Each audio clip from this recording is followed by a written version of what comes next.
Hey guys, it's Aarati and welcome back to my channel. If you're new here, please do consider subscribing to my channel and also the bell icon. And in this video, I'm going to tell you the things that you should know before you come to the UK. And these are the things no one really talks about or tells you about this. Also, a lot of you were asking me if you could get any scholarships or loans in the comments below. So here's an exciting news for you. UniCreds has just announced its 50 lakh rupees worth Fly High scholarship to study abroad. UniCreds has 15 plus lenders including top Indian banks and NBFCs. They've got you covered. Till date, UniCreds has disbursed 800 crores, facilitated 5,000 plus loans and has a user base of 3 million plus students. They are truly your trusted partner. So apply for the scholarship and loans with UniCreds to get all-in-one funding help. Picture this. Non-collateral education loans, 100% financing up to 1.5 crore and all of this fully digital from your doorstep. Check out my description for the scholarship and loan details. Fly high with UniCreds because your dreams matter. Now, let's begin.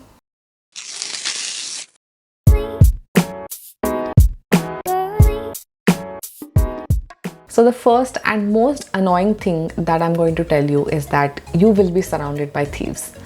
Now this might be just my experience, but I also know a few other people who have experienced this.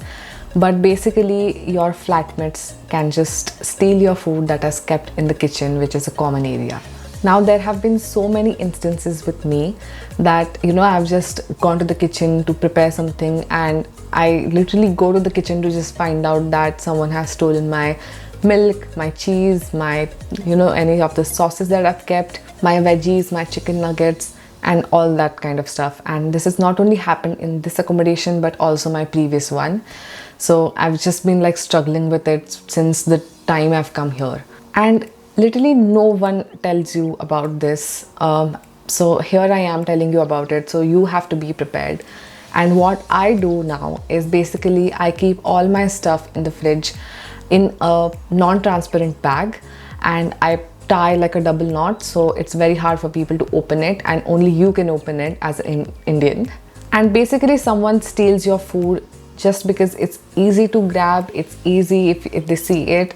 So that's why I use the non-transparent bags where they can't really see what you have inside the bag. And I've also kept a little note inside that do not steal if anyone opens the double knot and everything like that. And I've recently done this and it's working for now. So let's hope it works in the future as well. And basically if you have good flatmates, then you will be the luckiest person because so it's like very difficult for me to even like talk about or speak about to them that this is the case, like do not steal my food. But it should be like a common thing for everyone. Like I don't buy food for everyone over here, I just buy food for myself. And everyone should understand their limit, and if you just want anything, just ask. Nothing like, I'm not going to say no or whatever, but if you ask, then it makes things easier than just like stealing and like not telling the person. Another very important thing that no one really talks about and is a major struggle is that some parts in the UK have hard water. And having hard water affects your hair, affects your scalp, affects your skin, affects your overall just health. And I didn't really have a hair fall problem before I came here. Like it was very normal. But after I came here, after I discovered that there is hard water over here, there was an extensive amount of hair that, just I lost and I'm still losing. And, I've consulted doctors over here in the UK. When I went back to India, I consulted a dermatologist. And nothing worked. Like I've tried a lot of products, I've tried a lot of medicine, but it just doesn't work. And it's extremely bad in winters, like especially from the start of November to I think February or March. So yeah, it's like really bad. And if you're watching this while you are in the UK, I would ask you to go and check your kettle right now. Just check the bottom of it and just see how much gunk you have in that kettle if you don't wash it regularly. So all that gunk has been formed due to the hard water in the UK, and basically that might just go into your stomach as well. So I really don't use the kettle over here because it's just disgusting to me.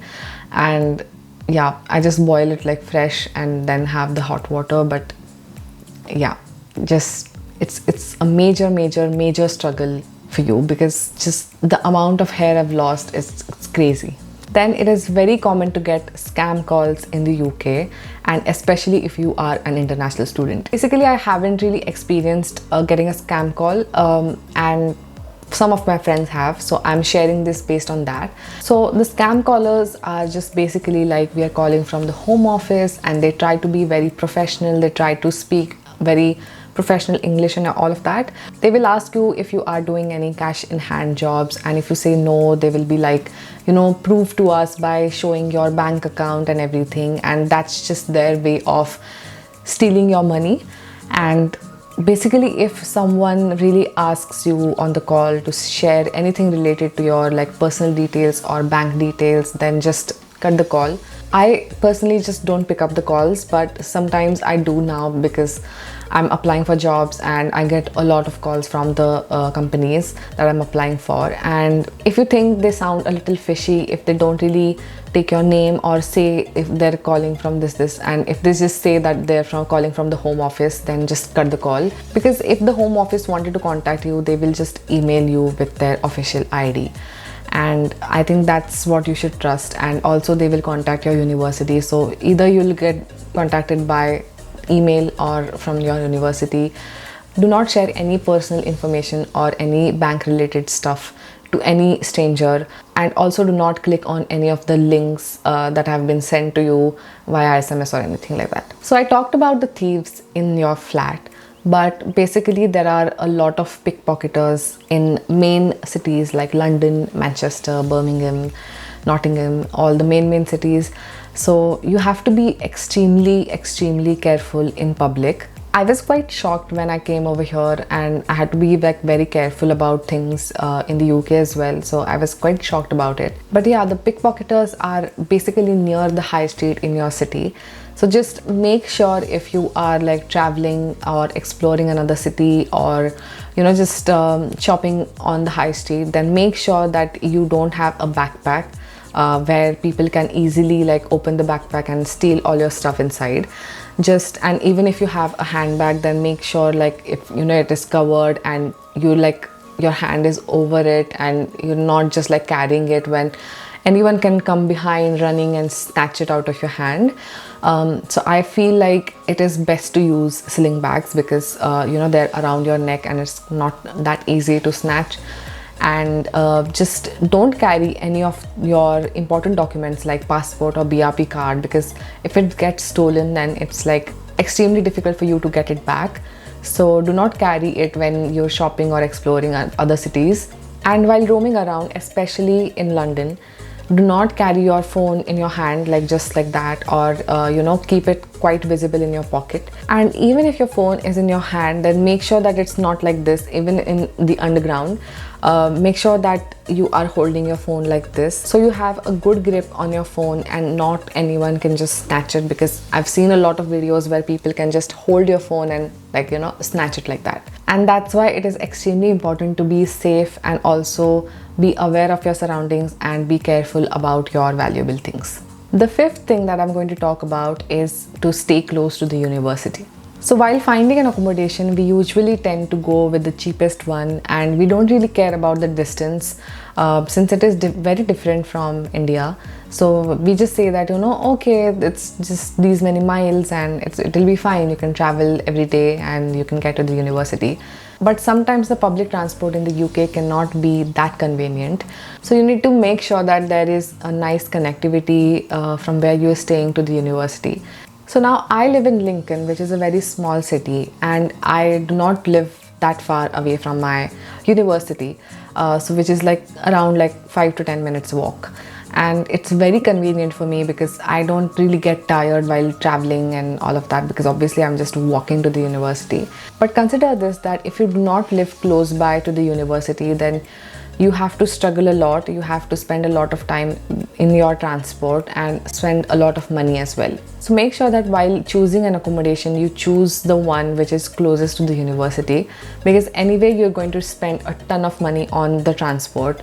So why not just spend a ton of money on your accommodation and get a nicer one which is closer to the university, and it can be like extremely convenient for you in a lot of ways. So you won't get that tired if you live close by, and also it won't affect your assignment, and it's very important for you to focus on your assessments and also give your 100% to your studies. Another thing that I wanted to mention is, if you have a big group of friends and if they're planning something in some accommodation or near to the university, then what happens is you always get left out, because firstly you can't really socialize much, because you will be in that thought that, oh, I have to go home, I have to get home early for this thing, for that thing. And also, if your friends plan a certain something, you will take like 1 or 2 hours just to get to that place and all of that. So it will be extremely difficult, and it will hamper your social life as well. The last thing that I'm going to talk about is the plagiarism and academic misconduct. So as an international student, obviously you must be on Instagram and also following your university's account. Because of that, you might have gotten a lot of messages from usernames like UK assignment help or something like that, and they must be like, they can help you with your assignments and everything. If you get that message, then just straight up avoid it or delete it, because you don't want to do any academic misconduct. You are an international student, you have come here to make yourself proud, your family proud, to achieve something in your life, to grow professionally and all of that. If you have chosen that path to studying abroad and everything, then I feel like you should give your 100%, because what's the point of coming here and not studying your own assignments and all of that?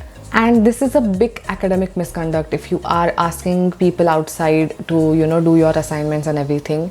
And the university can tell if you're doing that because of the language that has been used in the assignment and the way you speak, and they can just figure it out. It's very easy for them. And also, using AI is not good, because you can use AI to figure things out, to make your assignment a little simple, but all the words that you have to write it by yourself. You can't ask AI to do that, because there's a thing called plagiarism, and if you get caught in that, then it's extremely bad for you, because they will just straight up fail you. And back in India, it was extremely easy for us to do any kind of assessments, because we used to just copy it out of Google and from other articles, and then just compile it and then submit it. But that's not the case over here. You have to write everything by yourself. So please make sure that you do everything by yourself. And sure, it sounds very easy to ask someone to do your assignments, because it's quite easy, you just don't have to do anything. You can just roam around the city, enjoy the international life. But that's not the case, because they're not going to do your job in the future even if you get one. If you think that the international student life is very happening, it's very nice, it's not. You have to struggle a lot. You've spent a lot of money to come here, and then you have to make a lot of people around you and mostly yourself proud. So make sure that you are aware of the plagiarism and academic misconduct, and do your assessments yourself rather than asking anyone for help. So that's it for this video, guys. I hope this video was helpful, and if you have any questions, then please leave them down below in the comments. Thank you so much for watching this video. Please give this video a huge like, subscribe to my channel, and I'll see you in the next one. Bye.